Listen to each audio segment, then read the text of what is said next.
তোমারই কাছে মিনতি আমার মহামহিম দয়াময়, ইমানের পথে অবিচল থেকে আবার মরণ যেন হয়। ওই ফেরাউন আসিয়াকে মারতে শুরু করলো। আমি এটা সংক্ষেপ করে বলি, আমার আয়াতের তাফসীর সামনে আছে।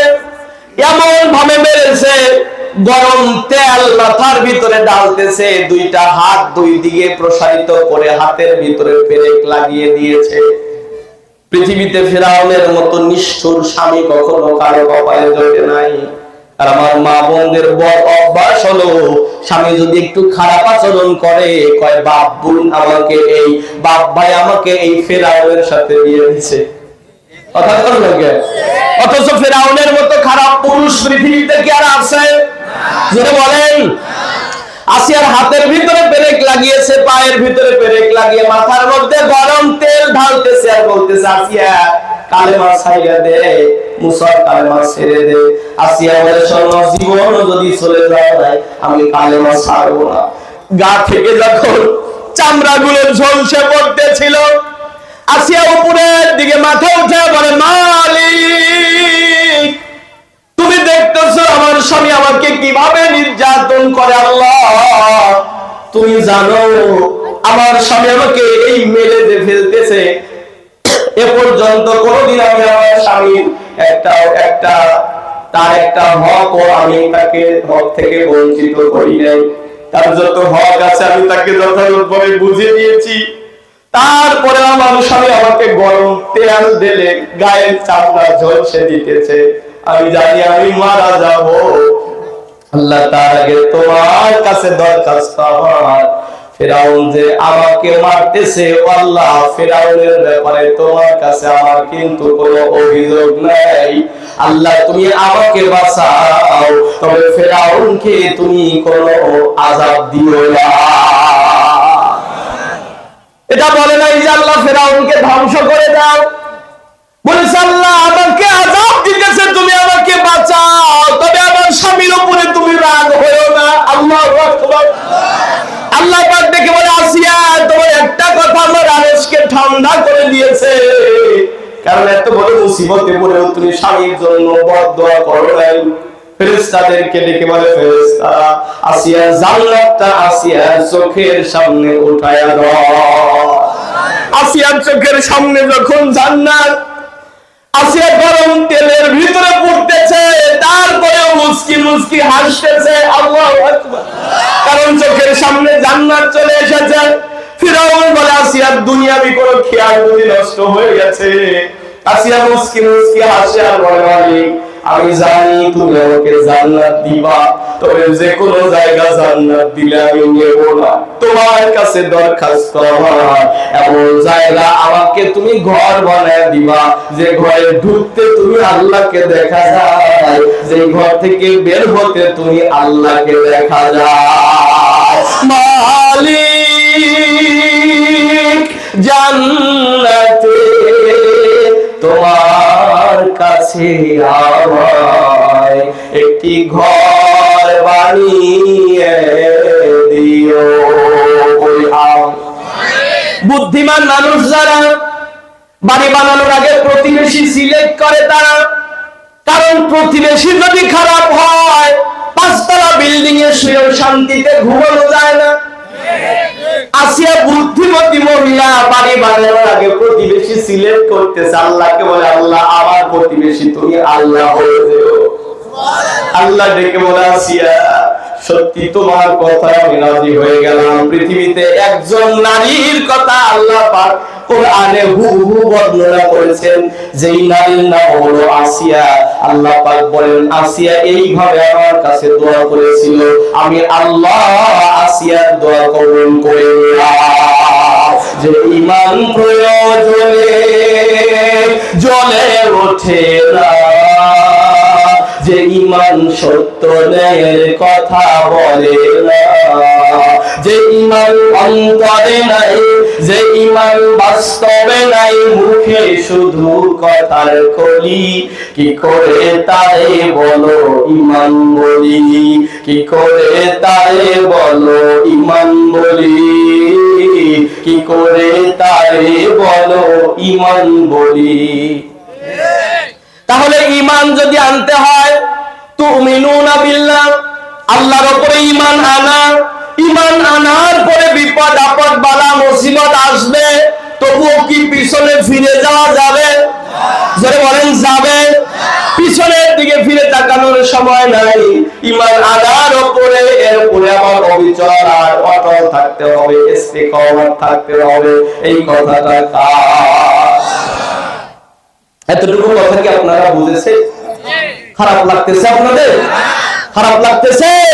লিল্লাহে তাকবীর, নারায়ে তাকবীর।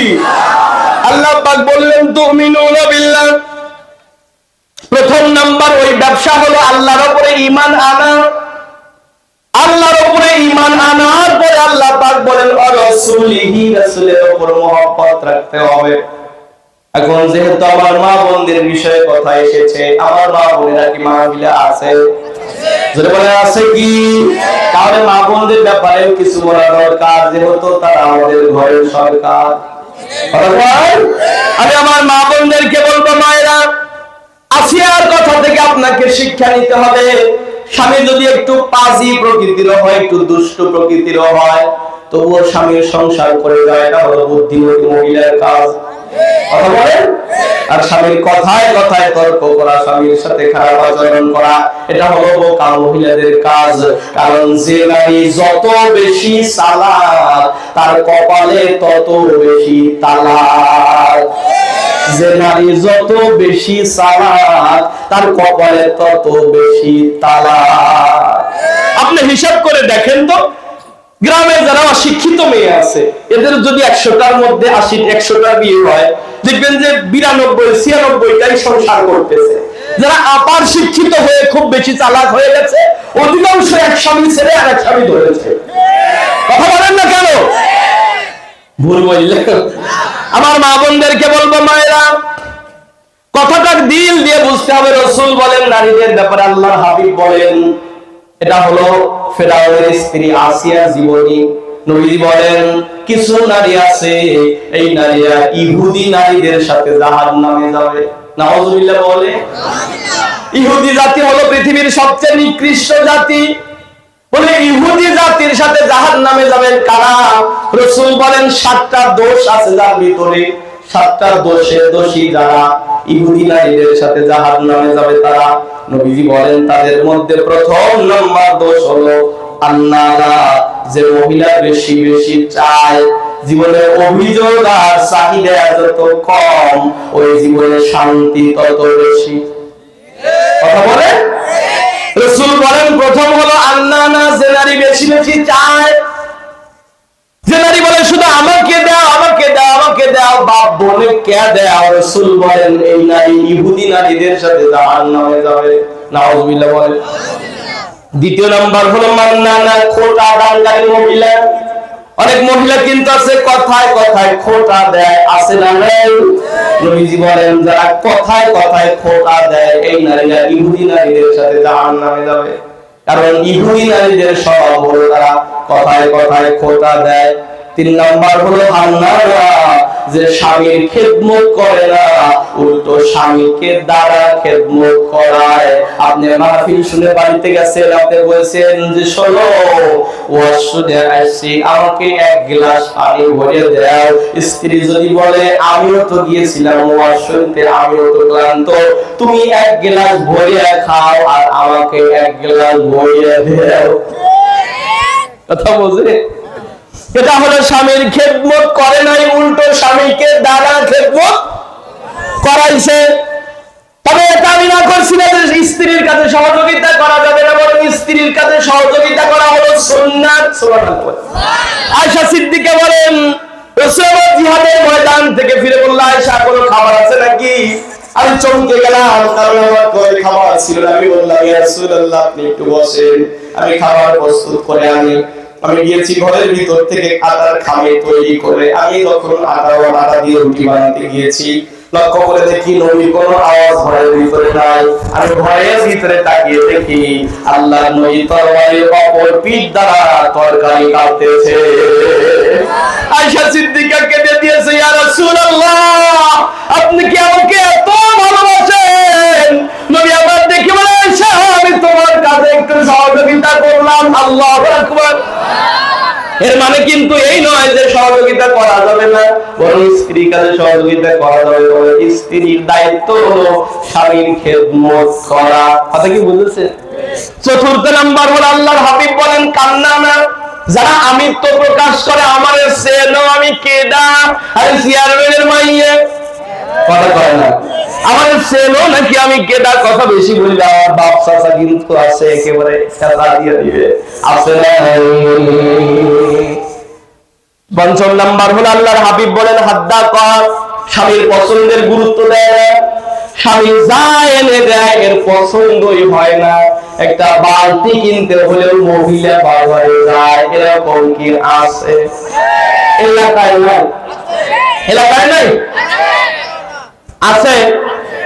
বালতি কিনবে, তাও ছেলে কয় যে তোর কি কোনো পছন্দ আছে? দেখলাম আমাদের বালতি এই বালতি কি পছন্দসই বালতি নাকি? পরের মাসে যখন ছেলের বাপে টাকা দেয় যে বেটা তুমি একটা বালতি কিনে এনে তোমার মায়ের জন্য, বলি না আমারটা তো মা পছন্দ করে না, মা টাকা দাও মা আনু, কথা কয় না। ওই মহিলা বুক ফুলে বাজারে যায়, এরকম মহিলা কি সমাজে আছে? আমি আমার জেলার কথা বলছি, বাজারের ঢোকাই কষ্ট, বিশেষ করে কিছু বিদেশিদের বউদের কারণে। স্বামী বাড়িতে নাই, এর শ্বশুর শাশুড়ির সাথে ভালো ছিল, স্বামী বিদেশ গেছে, কয়দিন পরে স্বামীকে ফোন দিছে, কার কাছে দায়িত্ব দিয়ে গেছে? ওই তো পচা বাগুন, পচা পটল, পচা কপি ছাড়া কিচ্ছু দেখে না, সব পচা খাবার নিয়ে আসে। তোমার ছেলে মেয়েগুলো না খায় মরিয়া চাইলো, ওই লোকটা কয় তুই বাইটিয়ে দে। আমাদের গ্রাম্য ভাষায় বলে আলাদা হয়ে যায়, তখন আলাদা হয়ে যায়, বাজার করার জন্য মহিলা নিজে যায়, আছে না? ভাই খারাপ কিন্তু লাগতেছে, কথা খারাপ লাগতেছে না? শুধু তাই না, কোরবানি ঈদের ভিতরে গরু কিনতেও মহিলা যায়, যায়, কথা যায়। ওই বিদেশ থেকে ফোন দিছে, তোরা কোরবানিতে ভাগি হয়েছে কয়জন? বলে 6 জন। আমাকে ভাগি নে, ওকে দিয়ে 7 জন বানিয়েছি। ওই বিদেশ থেকে টাকা পাঠাইছে, সব 6 জন পুরুষ গেছে। ভাবি ভাই তো টাকা পাঠাইছে, টাকাগুলো দেয়, ওই বিকেলে গরু কিনতে যাবো। তো ভাবি করতেছে যে তোমরা 6 জন পছন্দ করে কিনবে, আমার কি পছন্দ নাই? 6টা পুরুষের ভিতরে একটা মহিলা, এরাও চিন্তা করে দেবর তো সব ভাবি চলেন, কি কয় ভাবি রেখে একটা গাড়ির মাঝখানে ভাবি কি বসে, চায়ের পাশে এই পুরুষগুলো বসে বিড়ি টাইতেছে, ধোঁয়া বেরোইতেছে, ভাটা ধোঁয়া, মহিলা মাঝখানে বসে আছে। ও তো কোরবানি দেওয়ার আগেও নিজেই কোরবানি হয়ে গেছে। কথা বলেন না কেন? সমাজ আজকে কতটা নিচে চলে যাচ্ছে এই নারীদের কারণে। ভুল বললাম আমি? বাজারে যায় গরু কি দেয়, ঝুঁকি দেয়, গরু গরু তো চেনে।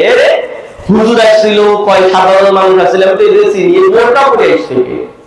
গরু চিন্তা করে বোরকা পরে আসছে কে? সামনে দিয়ে ঘুরে কয় তুই পিছনে আয়, যখন পিছনে গেছে একটা চাকরি মেরে দিচ্ছে। কথা কন। রাসূল বলেন, যে নারী স্বামীর পছন্দের গুরুত্ব দেয় না, ওই নারী ইহুদি নারীদের সাথে জাহান্নামে যাবে। আল্লাহর হাবিব বলেন 6 নাম্বার হলো সাদ্দাক, যে নারী স্বামীকে হারাম কামাইয়ের দিকে উদ্বুদ্ধ করে, স্বামীকে বলে অমুক বিল্ডিং দিল, অমুক বিল্ডিং দিল, এই চাকরি করে তারা বিল্ডিং দেয়, অথচ তুমি পারো না কেন?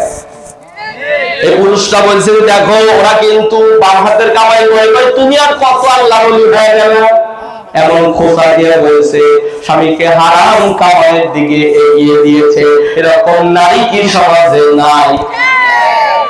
7 নাম্বার আর বললাম না, কারণ আপনারা 2-1 উঠে যেতেছে রাগ করে, না এসে বসতেছে, আবার যায়নি দেখে পেশাবের চাপ দিছে, এসে বসতেছে। খারাপ লাগতেছে আপনাদের? খারাপ লাগতেছে? 7 নাম্বার আর বললাম না, না ভাই এটা বললে কিন্তু বাড়িতে যাওয়া কষ্ট হবে। 7 নাম্বার রাসূল বলেন বাররাক যে স্ত্রী স্বামীকে ধরে মারে। এখন বোর মার খাইছেন কারা কারা, একটু হাত তোলে। কেউ হাত তোলে না মানে মিথ্যা কথা বলেন কেন? কথা কম কে খায় নাই একজন, দুই একজন খায় নাই, খাইছে বাপু। রসুল বলেন কোন নারী যদি হাসির ছলেও যদি স্বামীর গায়ে থাপ্পড় দেয়, হঠাৎ করে থাপ্পড়টা একটু জোরে লেগে গেছে, চট করে আওয়াজ হয়েছে, স্বামী চমকে উঠেছে, ব্যথা পেয়েছে, নবীজি বলেন এই স্বামী যদি অন্তর থেকে মহিলাকে মাফ না করে, এই মহিলার কোন দোয়া আল্লাহ কবুল করবে না। কেন বন্ধু জানো? নবীজি বলেন লাউ আমারতু আহাদান আইয়াসজুদা লিআহাদিন, আমার শরীয়তে যদি আল্লাহ ব্যতীত কাউকে সিজদা করার অনুমতি থাকতো, আমি বলতাম প্রতিটা নারী যেন তার স্বামীকে সিজদা করে। তার মানে স্বামীর মর্যাদা আছে না নাই? আমি আমার মা বোনদেরকে বলবো, মায়েরা অবশ্যই এই সাতটা বিষয় থেকে পরিত্যাগ করে থাকতে হবে। কারণ আল্লাহ পাক তো ওই সত্তা যিনি মানুষের চেহারা দেখে না, দৈহিক গঠন দেখে না, যিনি ভিতরের অবস্থাটা দেখে। কথা বলে আল্লাহর কাছে কি চেহারার মূল্য আছে? আল্লাহর কাছে কি শিক্ষার মূল্য আছে? চেহারার মর্যাদা, শিক্ষার মর্যাদা, সামাজিক মর্যাদা, বংশীয় মর্যাদা, এটা দুনিয়া আর দুনিয়ার মানুষ দেখে। কবরে কি এগুলো দেখা হবে? যদি বলেন কবরে এগুলো দেখা হবে না। কবরে যদি এগুলো দেখা হতো, বেলালের মতো মানুষ রাসূল পাকের কাছে জায়গা পেত না। একটা যুবক নাম ছিল আমের বিন আনাস, খারাপ লাগতেছে না তো?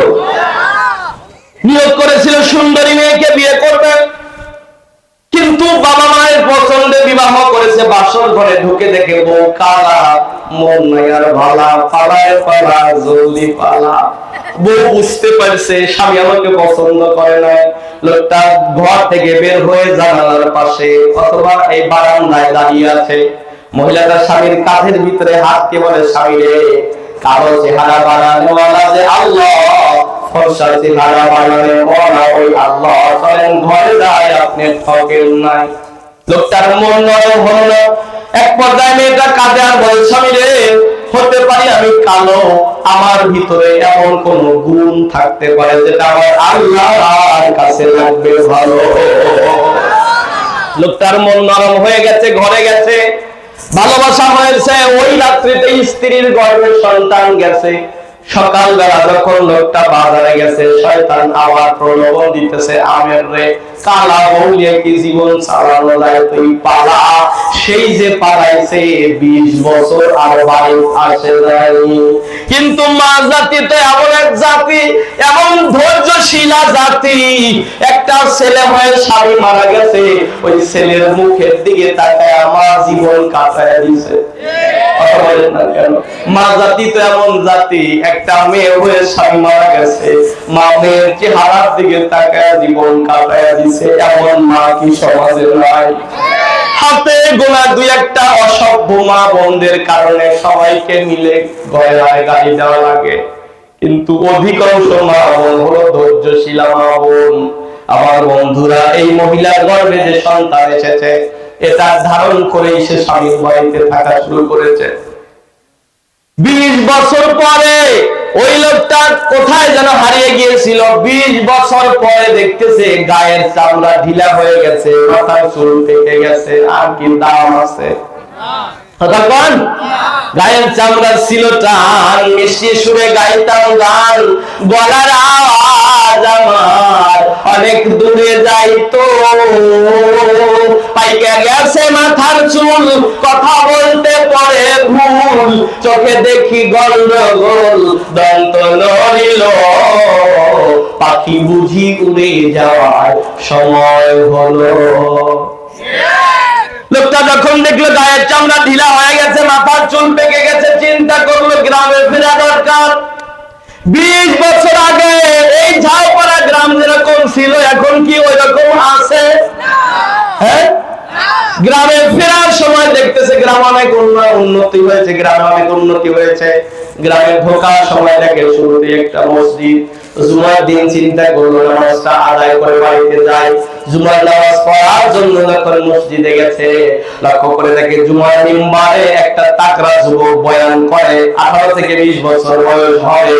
এই যুবকের বয়ানে মানুষের চোখের পানি ধরতেছে। নামাজের পরে এলাকার এক মুরব্বীকে দেখে বলে, ভাই এই যুবককে কোন বাবা মার গর্বিত সন্তান, এত সুন্দর বয়ান করে। মুরব্বী বলে, তোমাকে তো চিনলাম না, তবে এই যুবকটা হলো জগৎ বিখ্যাত আলেম ইমামে মালিক রাহমাতুল্লাহ আলাইহি। হানাফি, শাফি, হাম্বলি, মালিকি চারটি মাযহাব আমার দেশে প্রচলিত আছে। এই ইমামে মালিক রাহমাতুল্লাহ আলাইহি এক পর্যায়ে এই আমের বিন সাবেত জিজ্ঞেস করে, বাবাজি এই যুবকের আব্বার নাম কি, কোন মায়ের সন্তান? এই মুরব্বী বলে, বাবা তোমাকে তো চিনলাম না, তবে এই যুবকের আব্বার খবর পাওয়া যায় নাই। বাসর ঘরের পরের রাত্রিতে পালাইছে, 20 বছর হলো খবর নাই। ওই ব্যক্তি, ওই যুবকের আব্বার নাম হলো আমের বিন সাবেত। আমের বিন সাবেত নিজেকে ধিক্কার দিতেছে, কি করলাম আমি, কি করলাম? এমন স্ত্রী পুত্র রেখে আমি কেন পালিয়ে গেলাম? ওই ছেলেটার কাছে গিয়ে বলে, বাবা আমি পথ হারা পথিক, তোমার বাড়িতে একটু থাকতে চাই, জায়গা কি দেবে? বলে চলেন। ছেলেটা সামনে যায়, মুরব্বী পিছন থেকে জিজ্ঞেস করে, বাবা তোমার আব্বার নাম কি? ছেলেটা মাথা ঘুরাইছে, চোখের মধ্যে পানি দেখে বলে, মুরব্বী রে, আমার আব্বার নাম হলো আমের বিন আলাস। আমার আব্বার জন্য আমি কত দোয়া করেছি, আব্বা যদি বেঁচে থাকে, আব্বার জন্য একটা বার আমার সাথে সাক্ষাৎ হয়, যদি মারা গিয়ে থাকে আল্লাহ জান্নাত দেয়। লোকটা ছেলের সাথে বাড়ি গেল। বাড়ির বাড়ি থেকে বললো, বাবা তুমি ভিতরে যাও, তোমার মাকে গিয়ে বলো বাহির বাড়িতে একটা পুরুষ এসেছে, সে বলেছে হতে পারো তুমি কালো, তোমার ভিতরে এমন কোন গুণ আছে যেটা আল্লাহর কাছে লেগেছে ভালো। ছেলেটা বাড়ি ঘরের ভিতরে গেল, মাকে যখন এই কথা বলেছে, মায়ের চট করে মনে পড়ে গেছে এই কথাটা আমি জীবনে একবার একজনকে বলেছিলাম, তিনি হলো আমার স্বামী।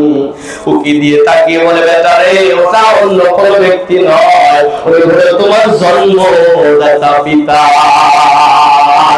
নারীর প্রতি হায়রে পর্বতেরই চূড়া, অসতী নারীর প্রতি ভাঙানার গুড়া।